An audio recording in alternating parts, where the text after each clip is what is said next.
we are diving straight into the action with a massive story from the NHL. The Montreal Canadiens truly unearthed a gem when they selected defenseman Lane Hutson in the second round of the 2022 NHL draft, and he has been absolutely dominating.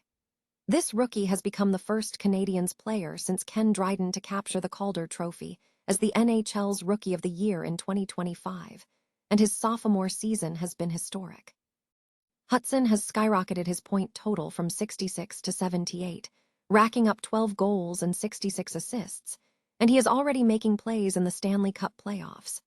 But get this, a recent photograph shows him standing right next to the towering NCAA center, Olivier Rioux, who plays for the UC Irvine Anteaters, and you will not believe the height difference between these two talented athletes. Stop using your finger for notes, sketches, and edits. This Jam Jake stylus pen gives your iPad a smoother, more precise writing feel with palm rejection so your hand can rest naturally on the screen. It charges fast, works for hours, and comes with replacement tips. Perfect for school, work, or creative projects. Check the link in the comments to grab it on Amazon. Next up, we are tackling the complex world of college sports eligibility battles. Greg Sankey has broken down his crucial role in the lawsuit involving Alabama basketball player Charles Bediako, revealing how the NCAA's eligibility rules are causing massive disruption across the nation. Sankey explains why he filed an affidavit, detailing the inconsistent application of NCAA rules that fuels this entire controversy. And he discusses how the league's stance is expanding the rules around eligibility for players like Bediako. We look at exactly what is happening behind the scenes in these high-stakes legal battles.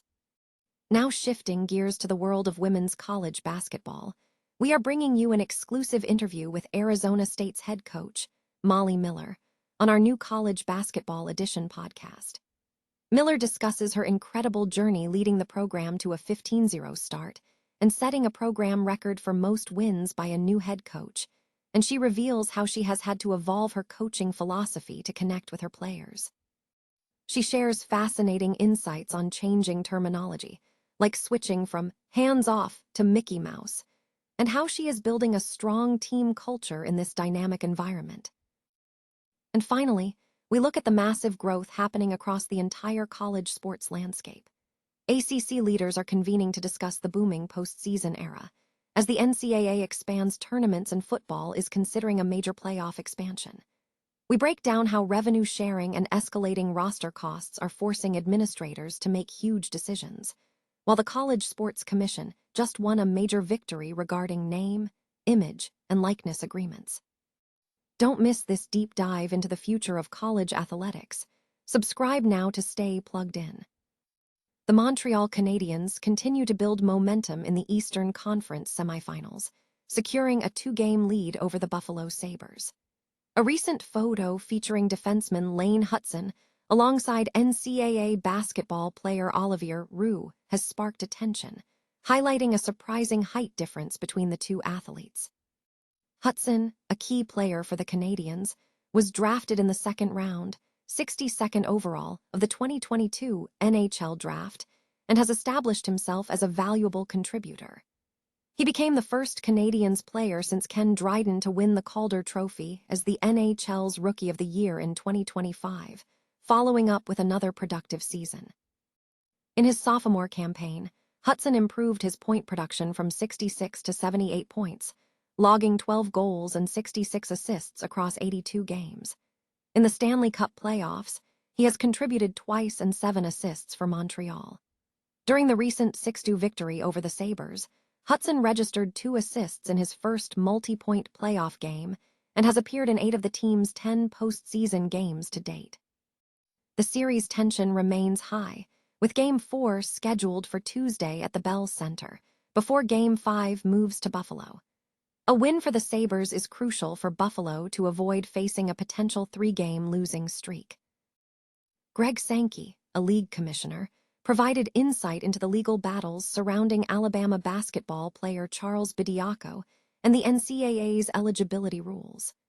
Sankey clarified his involvement in Bediako's lawsuit, noting that his affidavit was one of the few public statements from a commissioner regarding the case. Bediako returned to Alabama for a second stint before dropping his lawsuit in March. When questioned about why his affidavit was filed in Bediako's case, but not in those of other players like Tennessee quarterback Joey Aguilar or Ole Miss quarterback Trinidad Chambliss, Sankey explained that he does not receive notice of every hearing, leading to potential trailing issues.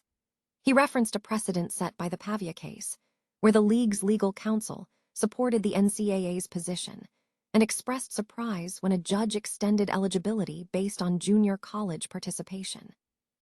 Sankey connected Bediako's situation to broader NCAA shifts, stating that the current situation involves a significant expansion of eligibility rules. He indicated that he is prepared to adapt to new scenarios, such as players drafting, playing in the G League, and returning to college. Addressing concerns raised by Alabama coach Nate Oates regarding the media portrayal and outcomes of the case, Sankey acknowledged the coach's disappointment. He shared a shared view that the NCAA must be engaged to provide clear conclusions on eligibility matters, emphasizing that while the nuances of college athletics are complex, coaches will ultimately push boundaries, and that navigating unclear rules is frustrating for everyone involved. The latest college basketball edition from the IX Sports brings an in-depth interview with Arizona State head coach Molly Miller on the channel YouTube podcast. Co-hosts Melissa Treibwasser and Michael Waterloo discuss Miller's successful tenure leading the program. Miller, who joined last year, achieved a 15-0 start and set a program record for most wins by a new head coach, concluding the season with a 24-11 record. Miller reflected on the initial challenges, noting that when she first arrived, the team had limited returning players, resulting in a whirlwind start. She expressed excitement about the current stability in her second season, contrasting it with recent trends of team exodus in the sports portal. The conversation shifted to Miller's offensive strategy in Big 12 conference play. Miller stated she has had to evolve her coaching philosophy to remain competitive at higher levels, though maintaining a high-pressure team culture remains constant. A key element of her evolution involves changing terminology to better connect with her players. She highlighted a specific example, noting that replacing the phrase, hands off from the sideline with terms like Mickey or Mickey Mouse has been a major source of breakthrough moments for the players, illustrating her approach to defensive intensity. The discussion further delved into how Miller cultivated team culture, the significance of rivalries in college sports, and the lasting memories she hopes her players take away from their time on the team. The podcast segment also served as a platform to announce the launch of 2 new podcasts for women's sports fans, available on Spotify, Apple Podcasts, and other platforms, alongside daily headlines on Women's Sports Daily. The landscape of college athletics is undergoing a period of significant expansion, characterized by growing postseason opportunities, escalating player compensation, and intense revenue generation strategies. Leaders across the sector are convening to navigate these seismic shifts. The Atlantic Coast Conference, despite decades of growth in membership and geographic reach, is reportedly not expanding its size. However, administrators and coaches are actively addressing major changes being implemented by governing bodies. The NCAA has approved an expansion of its signature men's and women's basketball tournaments from 68 to 76, starting in March. College football is also contemplating an expansion of its playoffs from 12 to 24 teams, although the SEC is maintaining a limit of 16 teams. Proponents argue that increased postseason games drive higher television ratings, which in turn secures larger television contracts, a strategy echoed by figures like Florida State men's basketball coach Luke Laux. Simultaneously, the personnel within major conferences are shifting rapidly. 16 of the ACC's 18 members have seen changes in presidents, chancellors, or athletics directors over the last 2 years, with several key transitions noted, including new leadership at NC State and North Carolina, as well as new men's basketball coaches at both institutions. This environment is further complicated by the dual pressures of revenue-sharing models and continually rising roster costs. In a related development concerning enforcement, The College Sports Commission recently secured a significant victory by ruling that name, image, and likeness agreements between Playfly and Nebraska athletes were improperly denied.